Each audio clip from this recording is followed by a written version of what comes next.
Hello friends, welcome back to my YouTube channel learning with agriculture. इस video में हम करेंगे क्लास 6 की एनसीईआरटी हिस्ट्री का चैप्टर नंबर 2। तो चलिए स्टार्ट करते हैं अपनी इस वीडियो को। इस चैप्टर में हम पढ़ेंगे, अध्याय 2 में हम पढ़ेंगे आखिर खाद्य संग्रह से भोजन उत्पादन उत्पादन तक। यानी कि जो हमारी मानव सभ्यता थी वो किस प्रकार से शिकारियों से लेके भोजन उत्पादन तक का सफ़र उन्होंने पूरा किया। तो सबसे पहले इसमें एक स्टोरी दी गई है, उस स्टोरी को हम रीड कर लेते हैं जिससे कि हमें थोड़ा अंदाज़ा लग जाएगा इस चैप्टर के बारे में। तुषार की रेल यात्रा से ये स्टोरी दी गई है तुषार की रेल यात्रा के बारे में। तुषार एक स्टूडेंट है जो अपनी रेल यात्रा के बारे में बता रहा है। दिया गया, तुषार अपने एक रिश्तेदार की शादी में दिल्ली से चेन्नई जा रहा था। रेल में उसे खिड़की वाली सीट मिल गई जहां से वह बाहर का नज़ारा देखने में मग्न हो गया। तेज दौड़ती गाड़ी से उसने देखा कि पेड़ पौधे, घर, खेत खलियान बड़ी तेजी से पीछे की ओर छूटते जा रहे थे। तभी उसके चाचा ने उसके कंधे पर हाथ रखकर कहा, पता है, लोगों ने मात्र 150 साल पहले रेल से यात्रा करनी शुरू की थी। बस जो बस आई थी ना, अभी बस चलती है, तो बस तो इसके कुछ दशक बाद आई। तुषार सोचने लगा कि जब लोगों के पास आने जाने के लिए तेज रफ्तार वाली सवारियां नहीं थीं, तो क्या वे यात्रा यात्रा नहीं करते थे? क्या वे अपनी सारी जिंदगी एक ही जगह पर बिता दिया करते थे? ये दिया गया कि किस प्रकार से लोगों ने अपने सफ़र को स्टार्ट किया है। इस स्टोरी में थोड़ा सा बताया गया कि किस प्रकार से लोग आर्किटेक्ट थे, किस प्रकार से शिकारी थे, और धीरे धीरे उन्होंने अपने क्रम को आगे बढ़ाया और किस प्रकार से वो भोजन उत्पादन यानी कि कृषक बन गए, कृषि करने लगे। तो सबसे पहले इसमें दिया गया हमारा आरंभिक मानव के बारे में। स्टार्टिंग में जो मानव थे, आखिर वे इधर इधर क्यों घूमते थे, ये पूछा गया कि आखिर वे इधर उधर क्यों घूमते थे। तो चलिए स्टार्ट करते हैं अपने इस पैराग्राफ को। हम उन लोगों के बारे में जानते हैं जो इस महाद्वीप में 20 लाख साल पहले रहा करते थे। आज हमें उन्हें आखिटक खाद्य संग्रह के नाम से जानते। आखिटक खाद्य संग्रह मतलब शिकारी, वो शिकारी जो क्या करते थे, भोजन को इकट्ठा करते थे। भोजन का इंतजाम करने की विधि के आधार पर उन्हें इस नाम से पुकारा जाता है। आमतौर पर खाने के लिए वे जंगली जानवरों का शिकार करते थे, मछलियाँ और चिड़ियाँ पकड़ते थे, और क्या करते थे, ये फूल, मूल मूल मतलब जड़, दाने, पौधे, पत्तियाँ और अंडे इकट्ठा किया करते थे। आगे हमारा इस पैराग्राफ में दिया गया है आखिटक खाद्य संग्रह। दिया गया, आखिटक खाद्य संग्रह समुदाय के लोग एक जगह से दूसरी जगह पर घूमते रहते थे। जो शिकारी थे वो क्या करते थे, एक जगह से दूसरी जगह पर घूमते रहते थे। ऐसा करने के कई कारण थे। ऐसा जब वो एक जगह से दूसरी जगह घूमते थे तो ऐसे करने के कई कारण थे, जो कारण नीचे दिए गए हैं, अभी हम इनको पढ़ते हैं। आगे हमारा दिया गया है, पहला कारण दिया गया है कि अगर वे एक ही जगह पर ज़्यादा दिनों तक रहते तो आसपास के पौधे, फलों और जानवरों को खाकर समाप्त कर देते थे। यदि वो एक ही जगह पर रहते थे तो वो क्या कर देते थे, यहाँ के फल फूल और जानवर सबको खा जाते थे।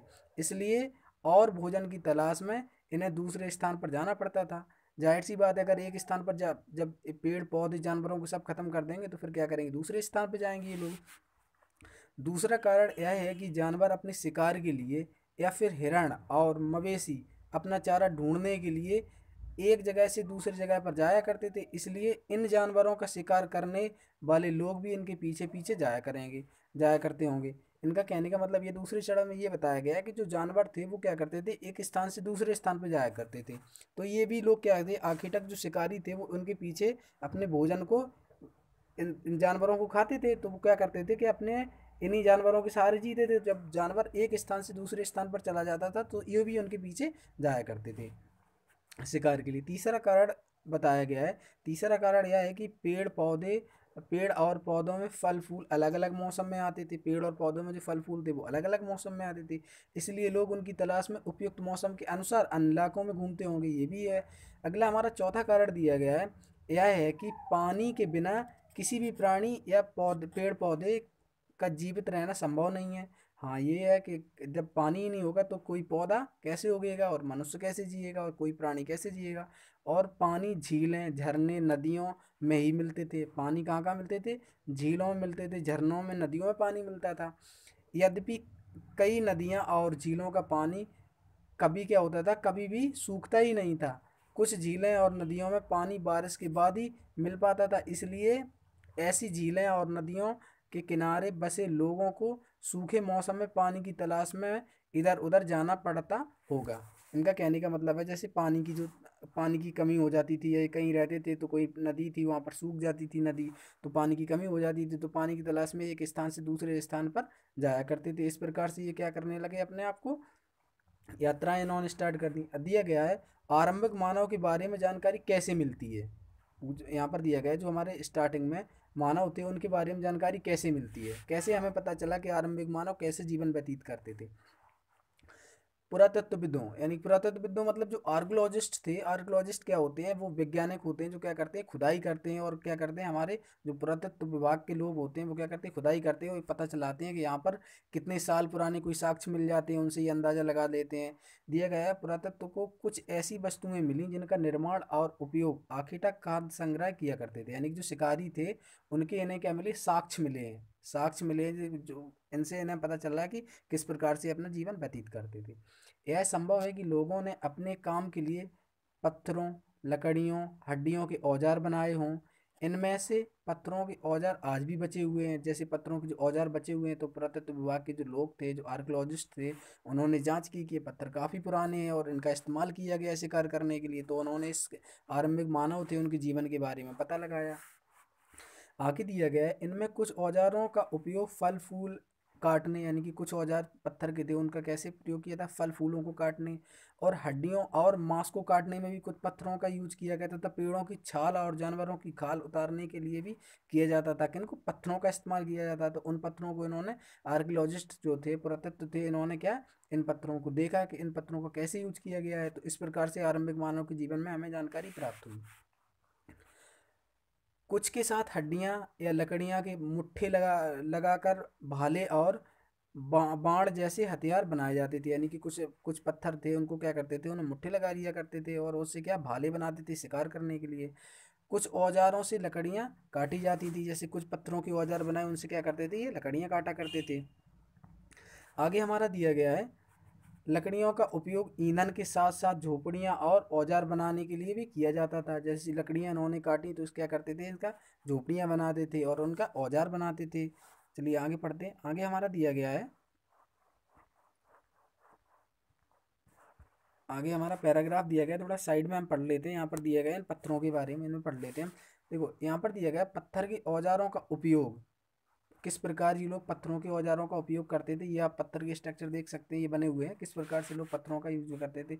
अब बाएं बाएं तरफ, ये हमारा जो बाएं तरफ ये दिया गया है, ये कैसे क्या दिखा रहा है कि हाथ में देखो पत्थर पकड़ रखा है और ये क्या कर रहे हैं, जड़ को खोद रहे हैं खाने के लिए, भोजन के लिए क्या कर रहे हैं, जड़ को खोद रहे हैं। और ये क्या है, एक नुकीला पत्थर है।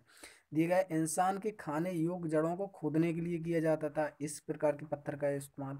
और फिर दाएं की तरफ ये नुकीला पत्थर दिया गया है, इसको क्या कर रहा है, ये जानवर की खाल को क्या कर रहे हैं, उधेड़ रहे हैं, खाल को उधेड़ रहे हैं। इसमें इसमें किस लिए खाल को उधेड़ रहे हैं, क्योंकि अपने उपयोग के लिए, जैसे इन्हें कोई वस्त्र बनाना है तो इस प्रकार से ये पत्थरों का यूज करते थे।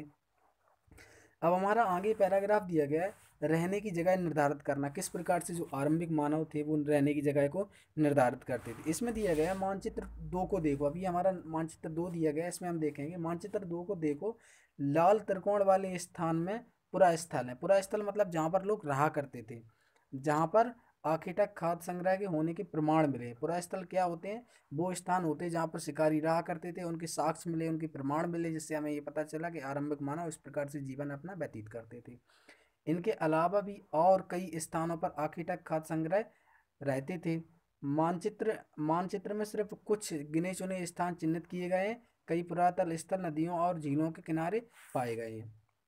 अब देखिए, अब हम इस मानचित्र को देख लेते हैं, थोड़ा इसको छोटा कर देते हैं ताकि हमें आसानी से मानचित्र दिख सके। ये हमारा नक्शा दिया गया है और इसमें क्या क्या दिया गया है। सबसे पहले इसमें दिया गया है पुरापाषाणिक स्थल। पुरापाषाणिक स्थल को जो दर्शाया गया है वो त्रिकोण से दर्शाया गया है। तो आप देख सकते हैं पुरापाषाण से कितने थे, एक तो यहाँ पर हुसगी में हो जाएगा एक, और एक हमारा कहाँ हो जाएगा, इनाम गांव में हो जाएगा। ये पूरा क्या है, पुरापाषाण स्थल है। यहाँ पर क्या है, पुरापाषाण जो युग था उसके क्या मिले, या साक्ष्य मिले हैं।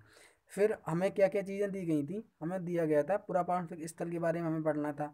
तो फिर इसके बारे में एक और दिया गया है, ये हमारा जो कुरनूल गुफाएं हैं इसके बारे में। यहाँ पर जो कुरनूल गुफाएं थी, यहाँ पर क्या हुआ था कि आग, जो आरंभिक मानव थे वो क्या करते थे, आग जलाते थे। तो वहाँ के इसको साक्ष्य मिले हैं। आर्कियोलॉजिस्ट जो थे वो कुरनूल गुफाओं में इनके साक्ष्य मिले हैं, तो ये भी काफ़ी इम्पोर्टेंट है। इसके बाद में फिर हमारा जो नवपाषाणिक काल था, उनकी बस्तियां कहाँ कहाँ थी, जैसे मेहरगढ़ में थी, बुरजहोम में थी, और हमारा किसमें महागढ़ा में थी ये। और जैसे अब यहाँ पर दिया गया त्रिकोण में, ये भीमबेटका, भीमबेटका क्या है, ये मध्य प्रदेश में गुफाएं पाई गई हैं, जिसमें क्या है कि कई प्रकार के जानवरों के चित्र बनाए गए हैं, इस पे शिकार करते हुए जानवरों के चित्र बनाए गए हैं। तो ये भीमबेटका भी क्या है, एक पुरा स्थल है हमारा। फिर इसके बारे में हमारा कुरनूल गुफाएं दी गई हैं, जहाँ पर क्या दिया गया है, जहाँ पर आग का बताया गया है कि यहाँ पर आग के साक्ष्य मिले हैं कि किस प्रकार से आरंभिक मानव क्या करते थे, आग का इस्तेमाल करते थे, उसके साक्ष्य मिले हुए हैं यहाँ पर। अब यहाँ पर हमारा एक चित्र दिया गया है भीमबेटका का। ये भीमबेटका का एक चित्र दिया गया है, इसमें क्या है, ये क्या है, एक इंसान है और ये क्या कर रहा है, शिकार कर रहा है किसका, हिरण का। तो ये कहाँ पर मिला हुआ है, ये मिला है भीमबेटका, जो कि मध्य प्रदेश में काफ़ी पुराना पुरा स्थल है। दिया गया है भीमबेटका आधुनिक कहाँ पर है, मध्य प्रदेश में है ये स्थित। दिया गया है, इस पुरा पुरा स्थल पर गुफाएं क्या क्या मिली हैं, गुफाएं मिली हैं और कंदराएं मिली हैं। लोग इन गुफाओं में इसलिए रहते थे क्योंकि यहाँ उन्हें बारिश से बचा जा सकता था, धूप से बच जा सकते थे, और जो गर्म हवाएं चलती थी उनसे भी ये क्या, बच जाते थे। इस प्रकार से ये कहाँ पर रहते थे, भीमबेटका वाली गुफाओं में रहते थे। ये गुफाएं कहाँ पर स्थित है, नर्मदा नदी पर। ये भी काफ़ी इंपॉर्टेंट क्वेश्चन है, पूछा जाता है कि भीमबेटका कहाँ पर स्थित है, तो मध्य प्रदेश में, और किस नदी के किनारे है, तो ये कहाँ पर है, नर्मदा नदी के किनारे है। इसमें ये चित्र बना हुआ है, ये किसका है, भीमबेटका का दिया गया है। तो यहाँ पर दिया गया है, जिन गुफाओं में लोग रहते थे उनमें कुछ ही दीवारों पर चित्र मिले हैं। इनमें कुछ सुंदर उदाहरण मध्य प्रदेश और दक्षिणी उत्तर प्रदेश की गुफाओं से मिले चित्र हैं। बताया गया है कि कुछ ही बचे हुए हैं, कुछ तो जैसे कभी कभी क्या होता है कि जंगल में बहुत ज़्यादा जैसे कहीं ये जंगल में रहा करते थे तो इन गुफाएं बनी हुई थी, तो जैसे वॉल्केनो आया तो इस प्रकार से कुछ ऐसे थे जो नष्ट भी हो गए हैं। अब हम पढ़ेंगे पुरास्थल के बारे में। पुरास्थल क्या होते हैं, इसके बारे में हम इस पैराग्राफ में पढ़ेंगे। छोटा सा पैराग्राफ दिया गया, पुरास्थल क्या होता है। पुरास्थल, पुरास्थल उस स्थान को कहती हैं जहाँ क्या, जहाँ औजार, बर्तन और इमारत जैसी वस्तुओं के अवशेष मिले हैं। पुरास्थल किनको कहते हैं, जहाँ पर साक्ष्य मिले हैं, अवशेष मिले हैं, किनके, आरंभिक मानव किस प्रकार से जीवन व्यतीत करते थे उनके साक्ष्य मिले हैं। क्या क्या औजार मिले हैं, बर्तन मिले हैं और इमारत जैसी वस्तुओं के अवशेष मिले हैं। ऐसी वस्तुओं का निर्माण निर्माण लोगों ने अपने काम के लिए किया था, और बाद में वे उन्हें वहीं छोड़कर चले गए, वहीं छोड़कर चले गए। ये जमीन के ऊपर भी पाए जाते हैं, जमीन के अंदर भी पाए जाते हैं, कभी कभी समुद्र और नदी के तल में भी क्या पाए जाते हैं, क्या, पुरास्थल, जहाँ पर क्या क्या मिलते हैं, औजार मिलते हैं, बर्तन मिलते हैं, पुरा जो आरंभिक मानव थे और उनकी इमारतें मिली हुई हैं। इन पुरास्थलों के बारे में आपको अगले अध्याय में बताया गया। अभी हम अगला अध्याय पढ़ेंगे ना, तब समझेंगे और पुरास्थल के बारे में किन किन के बारे में बताया गया। अब यहाँ पर दिया गया आग की खोज के बारे में, किस प्रकार से डिस्कवरी ऑफ फायर हुआ, आग की खोज के बारे में। तो मानचित्र 2 में हमने कुरनूल गुफा के बारे में देख लिया था। यहाँ पर क्या, यहाँ राख के अवशेष मिले हैं, जिसका मतलब यह है कि आरंभिक जो लोग थे आग जलाना सीख गए थे। आग का इस्तेमाल कई कार्यों के लिए किया गया होगा, जैसे कि के प्रकाश के लिए, यानी कि लाइट जलाने के लिए आग का इस्तेमाल किया होगा, और मांस को भूनने के लिए आग का इस्तेमाल किया गया होगा, और खतरनाक जानवरों को दूर भगाने के लिए भी आग का इस्तेमाल किया गया होगा। इस प्रकार से ये आग के इस्तेमाल वाला क्वेश्चन भी पूछा जाता है, यूपीएससी में भी पूछा गया था इंटरव्यू में, कि जो आग जलाने का यूज था वो क्या क्या था आरंभिक समय में। तो क्या क्या था, एक तो प्रकाश के लिए कर सकते थे, और मांस को भूनने के लिए और खतरनाक पशुओं को भगाने के लिए भी आग का इस्तेमाल किया करते थे, आरंभिक मानव थे। अब चलिए हम आगे पढ़ लेते हैं, हमारा दिया गया है आगे नाम और तिथियों के बारे में कुछ दिया गया, चलो इनके बारे में पढ़ लेते हैं। दिया गया है नाम और तिथियों के बारे में किस प्रकार से, इसमें हमारा दिया गया नाम और तिथियाँ, हमें दिया गया है, हम जिस काल के बारे में पढ़ रहे हैं पुरातत्व ने उन्हें बड़े बड़े नाम रखे हैं, मतलब अलग अलग जो आर्कियोलॉजिस्ट थे उन्होंने अलग अलग नाम भी रखे हैं। जैसे आरंभिक काल में वे पुरापाषाण काल कहते थे। आरंभिक जो स्टार्टिंग का काल था, जो हमारा हिस्ट्री में सबसे स्टार्टिंग का पीरियड था, वो क्या था, पुरापाषाण काल कहते थे।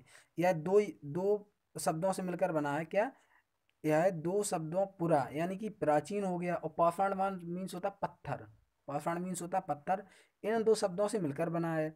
यह नाम पुरास्थलों की प्राप्त यानी कि पुरास्थलों से प्राप्त औजारों के महत्व को बताता है। यानी कि पुरापाषाण में क्या हुआ था, पत्थरों का इस्तेमाल किया था, बड़े बड़े पत्थरों का भी इस्तेमाल किया गया, फिर छोटे भी पत्थरों का इस्तेमाल किया गया। पुरा मीन्स प्राचीन, पाषाण मीन्स पत्थर। तो इसी इसी जब पत्थरों का इस्तेमाल किया गया तो इसी को, इन पत्थरों के नाम से इसका नाम पुरापाषाण रख दिया गया। दिया गया पुरापाषाण काल 20 लाख साल पहले से 12,000 साल पहले के दौरान माना जाता है। यानी कि जो पुरापाषाण काल था वो आरंभिक मानव कब से 20 लाख साल पहले से 12,000 साल तक के दौरान का माना जाता है। इस काल को 3 भागों में विभाजित भी किया गया है। आरंभिक काल, मध्यकाल और उत्तर पुरापाषाण काल। यानी कि आरंभिक काल, मध्यकाल और उत्तर पुरापाषाण काल, 3 भागों में इसको विभाजित किया गया है। मानव इतिहास की लगभग 99% कहानी इसी काल के दौरान घटी हुई है। यानी कि जो 99% जो स्टोरी है अब मानव डेवलपमेंट की वो इसी काल में घटित हुई है। और इन सब काल के बारे में हमें कैसे पता चला? पत्थरों से। आगे दिया गया है, जिस काल में हमें पर्यावरणीय बदलाव देखने को मिले, यानी कि इन्वायरमेंट में चेंजिंग आए, उसे मीजोलिथिक, क्या मीजोलिथिक यानी कि मध्य पाषाण काल, हिंदी में बोलते हैं मीजो। मीजो मीन्स होता है मध्य और लिथिक मीन्स होता है पत्थर। तो ये है मीजोलिथिक यानी कि मध्य पाषाण युग कहते हैं इसका। इसका समय लगभग 12,000 साल से 10,000 साल पहले माना जाता है। यानी कि जो मीजोलिथिक पीरियड है या मध्य पाषाण काल है उसका कब माना जाता है? 12,000 से 10,000 के बीच में माना जाता है। और पूरा पाषाण काल कब से कब का माना जाता है? 20 लाख साल पहले से 12,000 साल तक माना जाता है। और 12,000 से 10,000 तक ये मध्य पाषाण काल से हो जाता है। इसके बाद में हम आगे नवपाषाण काल के बारे में पढ़ेंगे। इस काल के पाषाण औजार आमतौर पर बहुत छोटे होते थे। मीजोलिथिक में क्या हो गया था, जो औजार थे बहुत छोटे हो गए थे, पत्थरों से छोटे छोटे औजार बनाने लगे थे। इन्हें माइक्रोलिथिक यानी कि लघु पाषाण भी कहा जाता है। माइक्रोलिथिक मतलब जब छोटे पत्थरों का इस्तेमाल किया गया, माइक्रो पत्थरों का इस्तेमाल किया गया, तो उन्हें माइक्रोलिथिक या लघु पाषाण काल भी कहा गया। किसको? मध्य पाषाण काल को। प्रायः इन औजारों से हड्डियां या लकड़ियों के मुट्ठे लगे हसिया और आरी जैसे औजार मिलते थे। साथ साथ पुरापाषाण युग वाले औजार भी इस दौरान पर बनाए जा रहे थे। अगले युग की शुरुआत 10,000 साल पहले से होती है। जो हमारा अगला युग था उसकी शुरुआत, जो हमारा नवपाषाण काल है उसकी शुरुआत कब होती है? 10,000 साल पहले से होती है। इसे नवपाषाण युग कहा जाता है। यानी कि आप यहाँ से आसानी से समझ सकते हो कि 1,20,000 यानी कि 1 लाख कितना 20,000 साल से और कितना 12,000 साल तक हमारा क्या रहा? 12,000 साल तक हमारा रहा क्या? पुरापाषाण काल रहा। और फिर 12,000 से लेकर यानी कि 12,000 से लेकर 10,000 तक क्या रहा? हमारा मध्य पाषाण काल रहा। फिर इसके बाद में नवपाषाण की कहानी कब से स्टार्ट हो जाती है? 10,000 साल से स्टार्ट हो जाती है। किसकी? नवपाषाण काल की कहानी स्टार्ट हो जाती है। दिया गया है अगले युग की शुरुआत 10,000 साल पहले से होती है। इसे नवपाषाण युग कहा जाता है। नवपाषाण का क्या मतलब होता है? अब हम आगे की जब हम पढ़ेंगे ना इनसे तब पता चलेगा कि नवपाषाण काल का मतलब क्या होता है। आगे दिया गया है, इनमें कुछ स्थानों के नाम दिए गए हैं। अगले अध्यायों में हम इन्हीं अगले नाम मिलेंगे अक्सर। दिया गया है, ये हमारे लिए कुछ पढ़ना इंपॉर्टेंट नहीं है, आगे पढ़ते हैं। अब हमारा दिया गया है, क्या दिया गया है? बदलती जलवायु। किस प्रकार से बदलती जलवायु के बारे में पढ़ेंगे हम। जो आरंभिक मानव थे उनके समय किस प्रकार क्या हुआ जलवायु में, यानी कि एनवायरनमेंट में चेंजिंग आया।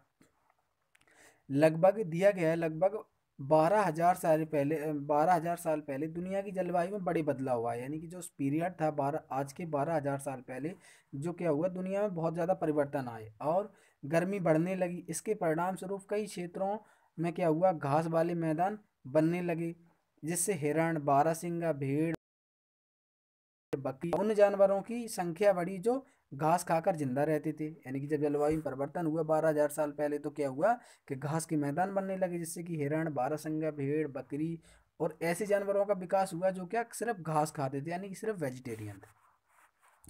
आगे दिया गया है, जो लोग इन जानवरों का शिकार करते थे वे भी इनके पीछे आए और इनके खाने पीने की आदतों आदतों और प्रजनन, यानी कि इनकी जो फूड हैबिट थी और प्रजनन ब्रीडिंग के प्रोसेस को समझा लोगों ने। दिया गया है, आदतें और प्रजनन के समय की जानकारी को हासिल करने लगे। हो सकता है कि तब लोग इन जानवरों को पकड़कर अपनी ज़रूरतों के अनुसार पालने की बात सोचने लगे हों। साथ ही इस काल में मछली भोजन का महत्वपूर्ण स्रोत बन गई थी। यानी कि कहा किस प्रकार से जलवायु में परिवर्तन हुआ का 12,000 साल पहले। फिर क्या हुआ कि वेजिटेरियन जो एनिमल्स थे उनका डेवलपमेंट हुआ। और फिर क्या किया मनुष्यों ने? इनकी हैबिट के बारे में जाना, इनकी प्रजनन के बारे में जाना, इनके खाने पीने के बारे में जाना। इस प्रकार से क्या हुआ, ये लोग उस समय के जो लोग थे वो क्या करते थे? मछली को ज़्यादा भोजन के रूप में इस्तेमाल करते थे। आगे दिया क्या? खेती और पशुपालन की शुरुआत। किस प्रकार से खेती और पशुपालन की शुरुआत की? किसने? आरंभिक मानव ने। दिया गया है, इसी दौरान उपमहाद्वीप के भिन्न भिन्न इलाकों में गेहूं, कौन कौन सी फसलें हो रही थी? गेहूं, जौ, धान जैसे अनाज प्राकृतिक रूप से उगने लगे थे। शायद महिलाएं, पुरुषों और बच्चों ने इन अनाजों को भोजन के लिए बटोरना शुरू कर दिया होगा, अनुमान लगाया जाता है ऐसा। साथ ही वे यह भी सीखने लगे होंगे कि यह अनाज कहाँ उगते थे और कब पककर तैयार होते थे। ऐसा करते करते लोगों ने इन अनाजों को खुद पैदा करना सीख लिया होगा। ये अनुमान ऐसा लगाया जाता है। जब पशुपालन स्टार्ट हुआ वो इस प्रकार हुआ। इस प्रकार धीरे धीरे वो कृषक बन गए। अब किस किस प्रकार से हम पढ़ेंगे, इस पर हम पूरा चैप्टर पढ़ेंगे। इसमें किस प्रकार से लोग क्या थे, आखिटक थे यानी कि शिकारी थे, और किस प्रकार से ये कृषक बनने लगे। इस तरह से लोगों ने अपने घरों के आसपास चारा रखकर जानवरों को आकर्षित करना और उन्हें पालतू बनाया होगा। सबसे पहले जिस जंगली जानवर को पालतू बनाया गया वह कुत्ते का एक जंगली पूर्वज था। जो आज हम कुत्ता देखते हैं वो क्या हमारा जंगली कुत्ते का जंगली पूर्वज है। धीरे धीरे लोग भेड़, बकरी और गाय, सूअर जैसे जानवरों को अपने घरों के नज़दीक आने को उत्साहित करने लगे। जैसे जानवर झुंड में रहते, मतलब ऐसे जानवर क्या करते थे, झुंड में रहते थे और ज़्यादातर घास खाते थे। अक्सर लोग अन्य जंगली जानवरों के आक्रमण से इनकी सुरक्षा किया करते थे। और जंगली जानवर हुआ करते थे वो क्या इन पर आक्रमण करते थे, तो इंसान क्या करते थे, इनको सुरक्षित जगह प्रोवाइड करते थे। और इस तरह से धीरे धीरे पशुपालक बने। किस प्रकार से क्या हुआ, आरंभिक मानव धीरे धीरे क्या हुआ, पशुपालक बन गए। अब हम पढ़ेंगे इसमें बसने की प्रक्रिया, किस प्रकार से मानव ने बसने की प्रक्रिया को शुरू किया होगा। चलिए पढ़ते हैं। इसमें दिया गया बसने की प्रक्रिया के बारे में। अब हम इस बसने की प्रक्रिया किस प्रकार से स्टार्ट हुई, पशुपालक तो बन गए, अब बसने की प्रक्रिया किस प्रकार से स्टार्ट हुई इसमें हम स्टार्ट करेंगे। देखते दिया गया है, लोगों द्वारा पौधों उगाने और जानवरों की देखभाल करने को बसने की प्रक्रिया का नाम दिया गया। लोगों ने क्या किया, पौधों को उगाया और जानवरों को जानवरों को क्या किया, देखभाल करने लगे। इस प्रकार से क्या हुआ, बसने की प्रक्रिया प्रारंभ हुई। अपनाए गए अपनाए गए ये पौधे जानवर अक्सर जंगली पौधों तथा जानवरों से भिन्न होते थे। यानी कि क्या जो हम जानवरों को अपनाते थे वो जंगली जानवरों से भिन्न हुआ करते थे, और क्या था जो हम पौधे उगाते थे वो जंगली पौधों से भी भिन्न हुआ करते थे। इसी वजह यह है कि बसने की प्रक्रिया की दिशा में अपनाए गए पौधे या जानवरों का लोग चयन करते हैं। यानी कि सीधा यहाँ कहा गया कि बसने की प्रक्रिया किस प्रकार से आरंभ हुई है। मनुष्यों ने क्या किया, इस प्रकार के पौधों का सिलेक्शन किया जो कि जंगली पौधों से अलग थे, और इस प्रकार के पशुओं का सिलेक्शन किया जो क्या था, जंगली पशुओं से और जो जंगली जानवर थे उनसे अलग थे। इस प्रकार से क्या हुआ, पशुपालन स्टार्ट हुआ और बसने की प्रक्रिया को शुरू किया गया। यहाँ पर पैराग्राफ में दिया गया है, इस पैराग्राफ के बारे में पढ़ेंगे। यहाँ पर सूअर के बारे में दिया गया है, किस प्रकार से ये सूअर के दांत दिए गए हैं, ये जंगली सूअर के दांत दिए गए हैं और ये पालतू सूअर के दांत दिए गए हैं। चलिए पढ़ते हैं। दिया गया है के तौर पर लोग उन्हीं पौधों तथा जानवरों का चयन करते थे जिनके बीमार होने की संभावना कम होती थी। यानी कि कैसे जानवरों का चयन करते थे, जो कि कम बीमार हुआ करते थे। और यही नहीं लोग उन्हीं पौधों को चुनते थे जिनसे बड़े दाने अनाज पैदा होता है। यानी कि उन पौधों को चुनते थे जिनमें क्या बड़ा दाना मिलता हो हमें, साथ ही जिनकी मजबूत डंठलें अनाज के पके दोनों के भार को संभाल सकें। यानी कि इस पौधे का, इस प्रकार के प्लांट का सिलेक्शन करते थे जो क्या कर सकें कि जैसे जब भी दाना पक जाता है तो वो क्या हो, गिरे ना, उसमें गिरने की ऐसी ऐसी क्षमता हो जो कि गिरने के प्रति रेसिस्टेंट हो, गिरे ना। इस प्रकार से पौधों का विकास करते थे। ऐसे पौधों के बीजों को संभाल कर रखा जाता है ताकि फिर उगाने के लिए उन्हें सुरक्षित उनके जो गुण है वो सुरक्षित बने रहे, हम जिन्हें दोबारा से उगा सकें। दिए गए उन्हीं जानवरों को आगे प्रजनन के लिए चुना जाता था जो आमतौर पर अहिंसक होते थे।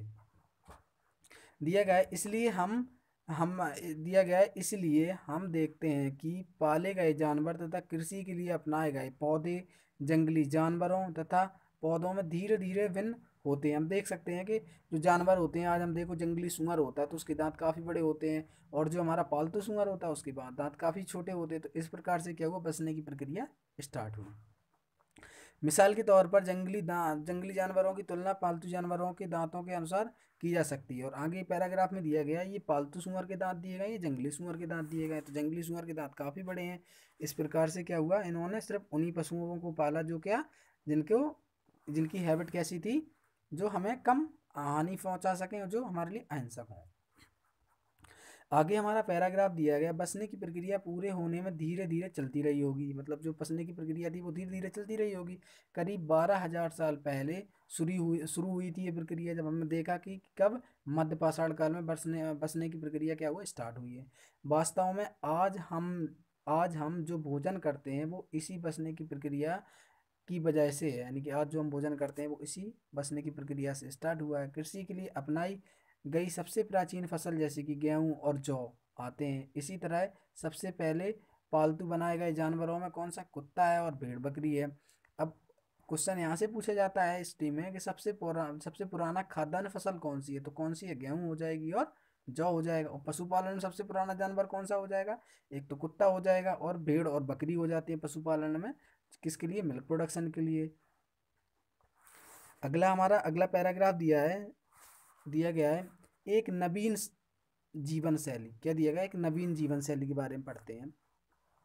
इसमें अनाज के उपयोग के बारे में दिया गया है। जैसे बीज के रूप में अनाज का उपयोग कर सकते हैं हम, खाद के रूप में अनाज का उपयोग, खाद मतलब खाने के लिए, और उपहार के रूप में अनाज का उपयोग कर सकते हैं, और भंडार के लिए भी अनाज का क्या करते हैं, हम यूज करते हैं। अब इसमें दिया गया है, तुम किसी पौधे के बीज को बोकर देखो। कुछ दिया गया है, इसमें पढ़ लेते हैं थोड़ा सा है। तुम पाओगी कि इसे विकसित होने में कुछ वक्त लगता है। और दिया गया है, इसमें कुछ दिन, महीने या फिर साल तक लग सकते हैं। अगर हम कोई पौधा उगाएंगे तो कुछ दिन लगते हैं या फिर कुछ महीने या साल भी लग सकते हैं। इसलिए इसीलिए लोग क्या दिया गया, इसीलिए लोग पौधे उगाने लगे तो उनकी देख रेख के लिए, क्या दिया गया, उनकी देखभाल के लिए उन्हें एक ही जगह पर लंबे समय तक क्या रहना पड़ता था। बीज बोने से लेकर फसलों के पकने तक, यानी कि जब बीज बोएंगे तो फसलों के पकने तक हमें क्या एक ही स्थान पर रहना पड़ता था। पौधों की सिंचाई करने, खरपतवारों को हटाने, जानवरों और चिड़ियों की से सुरक्षा करने जैसे जैसे बहुत से काम शामिल थे। कटाई के बाद अनाज का उपयोग और बहुत संभाल कर रखना पड़ता था। तो इस प्रकार से क्या हुआ, एक नवीन शैली मतलब एक नए युग का निर्माण हुआ, जिस प्रकार से इन्होंने क्या किया, बसने की प्रक्रिया को पूरा किया। अनाज को भोजन और बीज दोनों दोनों रूपों में बचाकर रखना आवश्यक था, इसलिए लोगों को इसके भंडारण की बात सोचनी पड़ी। अब क्या हुआ था कि अनाज को किस लिए, एक तो खाने के लिए लंबे समय के लिए, और क्या बीज के लिए क्या करना पड़ता था, स्टोरेज करके रखना पड़ता था। तो क्या हुआ, इसमें लोगों ने भंडारण करने की प्रक्रिया के बारे में सोचा। आगे हमारा दिया गया है, इलाकों में लोगों ने मिट्टी के बड़े बड़े बर्तन बनाए। क्या किया, मतलब लोगों ने बड़े बड़े बर्तन बनाए, टोकरियाँ बुनी, या फिर ज़मीन में गड्ढा खोदा। ज़मीन में गड्ढा खोदा किस लिए, वो खाद को रखने के लिए, यानी कि जो हमारे अनाज थे उनको रखने के लिए। आगे दिया गया है, जानवर चलते फिरते खाद्य भंडार थे। यानी कि जानवर थे वो क्या थे, चलते फिरते खाद्य भंडार। हम इसके बारे में पढ़ लेते हैं। दिया गया है, इस पैराग्राफ को पढ़ते हैं। क्या दिया गया है, जो जानवर होते हैं वो क्या होते हैं, चलते फिरते खाद्य भंडार होते हैं। जिस प्रकार से जानवर बच्चे देते हैं जिससे उनकी संख्या बढ़ती है, बच्चे देते हैं तो उनकी संख्या बढ़ती है। अगर जानवरों की देखभाल की जाए तो उनकी संख्या तो बढ़ती ही है, साथ ही में हमें क्या क्या मिलता है, दूध प्राप्त होता है। और दूध क्या है, एक अच्छा भोजन का स्रोत है। यही नहीं, जानवरों से हमें मांस भी मिलता है। दूसरे शब्दों में पशुपालन भोजन के भंडारण का एक तरीका है। चलिए आगे पढ़ते हैं। आगे हमारा पैराग्राफ दिया गया है, आओ आरंभिक कृषक और पशुपालनों के बारे में पता करें। यानी कि किस प्रकार से क्या हुआ, आरंभिक जो कृषक थे, स्टार्टिंग के जो एग्रीकल्चरिस्ट थे, किसान थे, और पशुपालनों के बारे में पता करें।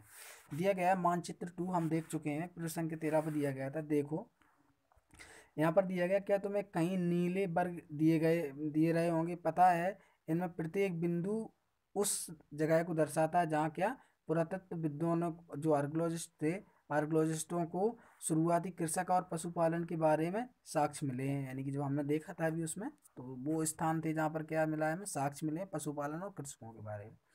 ये पूरे उपमहाद्वीप में पाए गए हैं। इनमें सबसे महत्वपूर्ण पश्चिमी उत्तर क्षेत्र में आधुनिक कश्मीर है, और पूर्वी तथा दक्षिण में भारत पाए जाते हैं, भारत में पाए गए हैं। आगे हमारा पैराग्राफ दिया गया है, वास्तव में क्या दिया गया है, वास्तव में ये निर्दिष्ट स्थान कृषकों और पशुपालन की बस्तियां थीं या नहीं, इसे जांचने के लिए वैज्ञानिक खुदाई में मिले पौधे और पशुओं की हड्डियों के नमूनों का अध्ययन करते करते हैं। इनमें से सबसे रोचक जले हुए अनाज के दानों के अवशेष हैं। ऐसा लगता है कि ये गलती से या फिर जानबूझकर जलाए गए होंगे। वैज्ञानिक इन अनाज के दानों की पहचान कर सकते हैं। इस तरह हमें पता लगता है क्या, इस समय हमें क्या पता चलता है कि उपमहाद्वीप के विभिन्न भागों में बहुत सारी फसलें उगाई जा रही होंगी। वैज्ञानिक विभिन्न जानवरों की हड्डियों की पहचान कर सकते हैं। दिया गया है कि किस प्रकार से वैज्ञानिक इन जानवरों की हड्डियों से, हमें पुरातत्व विभाग से ये पता चलता है कि कितनी पुरानी है और किस प्रकार से लोग खेती किया करते थे। अब दिया गया स्थायी जीवन की ओर, किस प्रकार से परमानेंट सेटलमेंट हुआ। जो हमारे आरंभिक मानव थे उन्होंने किस प्रकार से परमानेंट सेटलमेंट किया। दिया गया पुरातत्वविदों को कुछ पुरास्थल पर झोपड़ियों और घरों के निशान मिले हैं, जैसे बुर्ज होम दिया गया जो वर्तमान में कहाँ पर है, कश्मीर में है। के लोग गड्ढे के नीचे घर बनाते थे जिन्हें गर्तबास कहते थे, यानी गर्तबास किन्हें कहते थे, गड्ढा खोद के घर बनाते थे उन्हें गर्तबास कहा जाता है। इसमें उतरने के लिए क्या सीढ़ियाँ भी होती थी। और क्या दिया गया है, इससे उन्हें ठंड के मौसम में सुरक्षा मिलती थी। पुरातत्वविदों को झोपड़ियों के अंदर के- और बाहर दोनों ही स्थानों पर आग जलाने की जगह मिली है। इन स्थानों पर क्या आग जलाने की जगह मिली है, कैसे लोग खाना बनाते थे और किस प्रकार से वहाँ पर लोग ठंड में बचते थे, आग जला के इस्तेमाल करते थे आग का। ऐसा लगता है कि ऐसा लगता है कि लोग मौसम के अनुसार घर के अंदर या बाहर खाना पकाते थे। जैसे अगर जब कि घर में देखा उन्होंने कि देखा कि अंदर आग जली हुई है, तो उन्होंने अंदाजा लगाया कि सर्दियों के सीजन में लोग अंदर आग जलाते थे और गर्मियों के सीजन में लोग घर के बाहर भोजन बनाते थे। अब दिया गया है, एक गर्तबास का चित्र बनाओ। अब मैं यहाँ पर दिया गया है हिस्ट्री के लिए किताबों में बताया गया है, गर्तबास का चित्र बनाओ, यानी कि किस प्रकार से हम गर्तबास मतलब जो गुफाओं के अंदर घर बने हुए थे उस प्रकार का चित्र पूछा गया बनाने को। बहुत सारी जगहों से पत्थर के औजार मिले, यानी बहुत सारी जगहों से क्या पत्थरों के औजार मिले हैं। इनमें से कई ऐसे हैं जो पुरापाषाण युगीन उपकरणों से भिन्न है, इसलिए नवपाषाण युग का माना जाता है। जैसे कुछ पत्थर ऐसे मिले हैं जो मीजोलिथिक पीरियड से अलग थे, यानी कि जो क्या था हमारा जो पीरियड चल रहे थे नवपाषाण काल का जो युग से हटके मिले हैं, तो उन्हें हमने क्या कहा, पुरापाषाण काल और मध्यपाषाण काल के मिले हैं। इनमें वे औजार भी हैं इनकी धार को और अधिक पैना करने के लिए उन पर पॉलिश चढ़ाई जाती थी। ओखली और मूसल का प्रयोग अनाज अनाज तथा वनस्पतियों से अन्न प्राप्त क्या दिया गया, वनस्पतियों से प्राप्त अन्य चीज़ों को पीसने के लिए किया जाता था। आज हजारों साल बाद भी ओखली और मूसल का प्रयोग पीसने के लिए किया जाता। आज भी हम लोग गाँव में ओखली और मूसल का इस्तेमाल करते हैं अनाजों को पीसने के लिए। उसी तरह प्राचीन प्रस्तर युगीन औजारों का निर्माण और प्रयोग लगातार होता रहा। कुछ औजार और हड्डियाँ भी बनाए जाते थे, यानी कि कुछ औजारों से क्या, कुछ हड्डियों से भी औजार बनाए जाते थे, कुछ पत्थरों से भी औजार बनाए जाते थे। तो यहाँ पर हमें औजारों के बारे में डायग्राम दिया गया है, चलिए इनको देख लेते हैं। ये हमारे नवपाषाण काल के पत्थर दिए गए हैं, जैसे ये इस देख सकते हैं कितना नुकीला पत्थर है, हो सकता है इसको मूसली के रूप में यूज किया गया हो। इस प्रकार के पत्थरों का इस्तेमाल किया था किसके लिए, अनाजों को पीसने के लिए पत्थरों का इस्तेमाल किया था। तो ये कहाँ मिले हमें, नवपाषाण काल में इस प्रकार के पत्थर मिले हैं। अब आगे हमें दिया गया है, एक चित्र दिया गया है मटका बना हुआ कि किस प्रकार से क्या करते थे आरंभिक मानव, क्या करते थे, किस प्रकार से खाद का संग्रह करते थे, इसके बारे में दिया गया। चलो इसके बारे में पढ़ लेते हैं। दिया गया, क्या तुम कल्पना कर सकती हो कि इस पात्र में क्या रखा गया होगा। जाहिर सी बात है इसमें अनाज रखा गया होगा स्टोरेज करने के लिए। दिया गया है, नवपाषाण युग के पुरास्थलों से कई प्रकार की मिट्टी के बर्तन मिले हैं। कभी कभी इन पर अलंकृत, यानी कि इन पर क्या चित्र भी बने हुए थे, अलंकृत भी किया गया है, यानी कि इन पर काफ़ी अच्छी सी डिजाइन की गई है, किया गया है। बर्तनों का उपयोग चीज़ों को रखने के लिए किया जाता था। धीरे धीरे लोग बर्तनों का प्रयोग खाना बनाने के भी करने लगे। चावल, गेहूँ, दलहन जैसे अनाज अब आहार का महत्वपूर्ण हिस्सा बन गए थे, यानी कि किस प्रकार लोगों ने पैदा किया, फिर उनके दिमाग में आइडिया आया कि हमें स्टोरेज करके रखना है, लंबे समय तक संग्रह करके रखना है, तो ना उन्होंने बर्तनों का भी विकास किया। इसके साथ साथ अब लोग कपड़े भी बुनने लगे थे। इसके दिया गया है, इसके लिए कपास जैसे आवश्यक पौधे उगाना स्टार्ट कर दिए होंगे। इन्होंने क्या किया, जब कपड़े की ज़रूरत पड़ी तो उन्होंने क्या कपास आदि पौधों को उगाना स्टार्ट कर दिया। इस प्रकार से आरंभिक मानव ने किस प्रकार जीवन को स्टार्ट किया। आगे हमारा दिया गया है,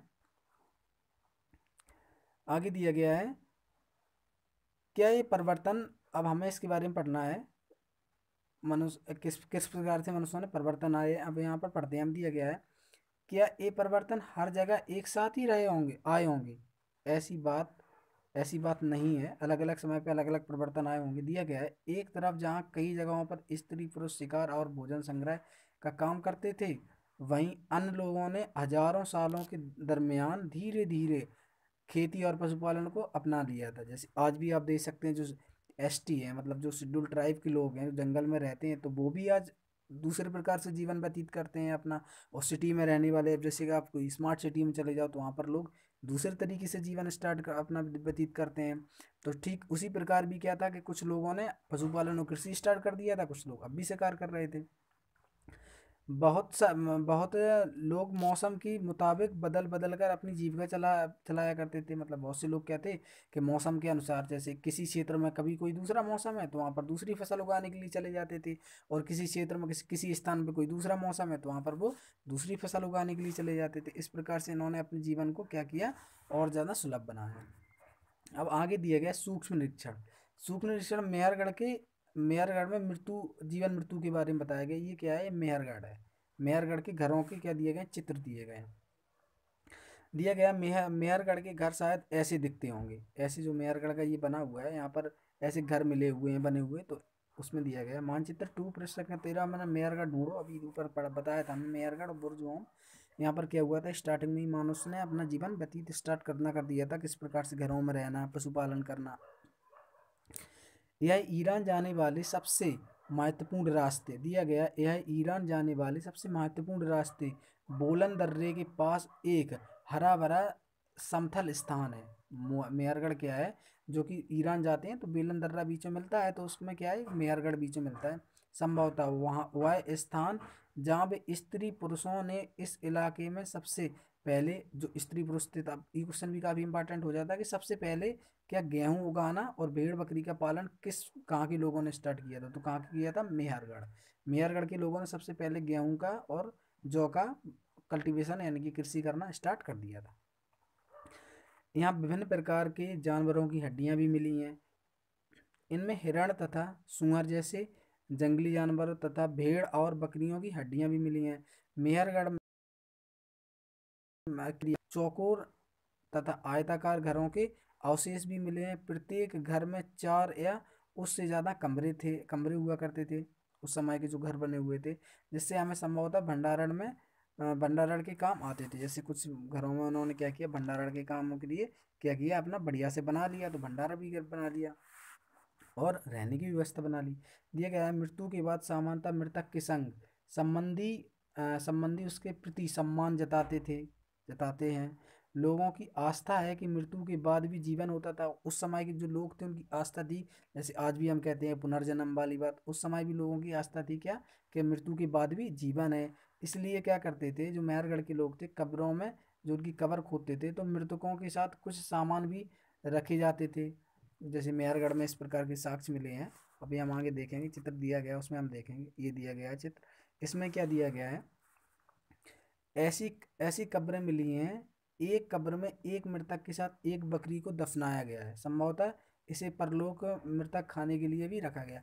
बताया गया कि ये जो देखो आप इसमें देख सकते हैं, ये आदमी का क्या मिला, शव मिला है, दफनाया हुआ ये आदमी का शव है। इसमें देखो इसके साथ में क्या दिया गया है, एक बकरी को दफनाया गया है। इसलिए दफनाया गया कि ये क्या करेगा, परलोक में जाएगा तो इसके लिए क्या रहेगा, भोजन रहेगा। परलोक में जब ये जाएगा तो उसे भोजन के लिए बताया गया। कि पुनर्जन्म के बारे में भी बताया गया है बुरजहोम इसमें, किसमें, जो मेहरगढ़ के साक्ष्य मिले हैं ना, उसमें बताया गया है कि इसमें ऐसे लोगों की पहले मान्यता थी कि क्या करते थे, जैसे कोई इंसान मर जाता था तो उसके साथ में क्या बकरी को भी दफनाते थे, क्योंकि परलोक में है ना भोजन भी खाने को मिल सके। आगे हमें गुफा के बारे में दिया गया है। फ्रांस में गुफा की चित्रकारी दर्शाई गई है कि किस प्रकार से दिया गया है। बताया गया है इस पुरास्थल की खोज 100 साल पहले 4 स्कूली छात्रों ने की थी। इस तरह के चित्र क्या 20,000 साल पहले से लेकर दिया गया है, 20,000 नहीं 2 लाख दिया गया है, सॉरी देख लेते हैं 1 मिनट। दिया गया है 20,000 साल पहले से 10,000 साल पहले के बीच बनाए गए होंगे। 20,000 साल से यानी कि 10,000 यानी कि मध्य पाषाण काल की बात है। इसमें कई जानवरों के चित्र हैं। इनमें जंगली घोड़े, भैंस, जैसे जंगली घोड़े, गाय, भैंस, गैंडा और रेंडियर, बारहसिंगा और सुअरों को गहरे चमकीले रंग से चित्रित किया गया है। ये गुफा कहाँ पर है, इसमें दिया गया है। ये कहाँ पर है, ये दिया गया अपने एटलस में ढूंढो। और ये गुफा में क्या है, इस गुफा में इस प्रकार से बना हुआ है, आप यहाँ पर देख सकते हैं। इसमें बताए गए हैं जानवरों के बारे में, जंगली घोड़े के बारे में भी दर्शाया गया, गाय भैंस गैंडा इनके बारे में दर्शाया गया। और ये गुफाएं कितनी पुरानी है, 20,000 साल से लेके 10,000 साल, यानी कि मध्य पाषाण काल युग की बात है उस समय की ये गुफाएं बनी हुई हैं। और ये कहाँ पर है, फ्रांस में है।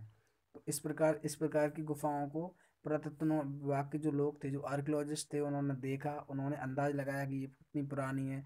जैसे एक केमिकल होता है कार्बन 14 होता है, इससे क्या करते हैं, इससे हम देख लेते हैं, जो जो आर्कियोलॉजिस्ट होते हैं वो क्या करते हैं, कार्बन 14 का इस्तेमाल करके कार्बन डेटिंग को देखते हैं कि किस प्रकार से इसमें कार्बन का ह्रास हुआ है और ये कितनी पुरानी है।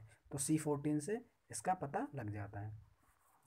Thanks for watching this video. अगर आपको वीडियो अच्छा लगे तो प्लीज़ चैनल को शेयर एंड सब्सक्राइब कर दें। Thank you so much.